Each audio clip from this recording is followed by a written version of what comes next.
So customer states that he believes the compressor may be fragged on this unit, and he wanted us to come out and take another look at it and verify that the compressor is indeed fragged, or maybe not. It might need something else. But this is a Freightliner. It's a prison bus. Got all your cages and all your units in the back. Usually these are a 3-unit system, so you have your first unit, there's another unit here, and then here's your third one right here.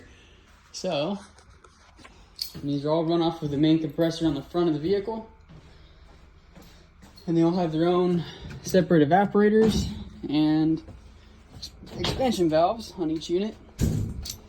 So we have an ambient pressure of 87 and 86, pretty much matching the outside temperature at the moment. It's currently 88 degrees, so that's pretty dang close. Let's go ahead and start it up and see. All right, so it's really loud if I get close up to this thing, so I'm gonna go ahead and just tell you what I'm looking at now. So I went ahead and started the vehicle, and the compressor is cycling on and off, and our low side pressure is sitting around 11, and our high side sitting around 110 to 117, which tells me that the system is low. So just coming up and taking a look here, the compressor right now is off. Now it's kicking in. It's dropping down to 7 and 109 and 110. So our system is extremely low. So we need to go ahead. Just a little update on our system. I've moved over to the other side of the other compressor. This one runs off too. But I went ahead and did a pressure test and a service on this side of the system. This is used to run the rearmost evaporator or AC system.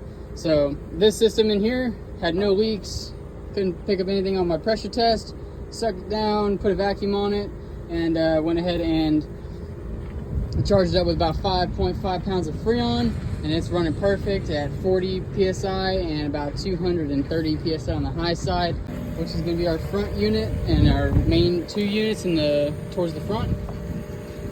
So I got my high side hooked up, I got my low side hooked up, and we're just running a vacuum on that because it was pretty much low, so there was no point in needing to do any kind of evacuation on it. But once I get that evacuated, I'm gonna go ahead and run a pressure test on that side. And so when I first started this thing up, after running all my tests, I can definitely tell why the customer would think that this compressor might be blowing. This thing's making some crazy noises, and diesels are known for making some clacking noises, but this one's a little bit more frequent. I'm thinking one of the pistons inside this compressor is getting ready to let go, but overall the compressor is still running smooth and it's not spiking high side pressures.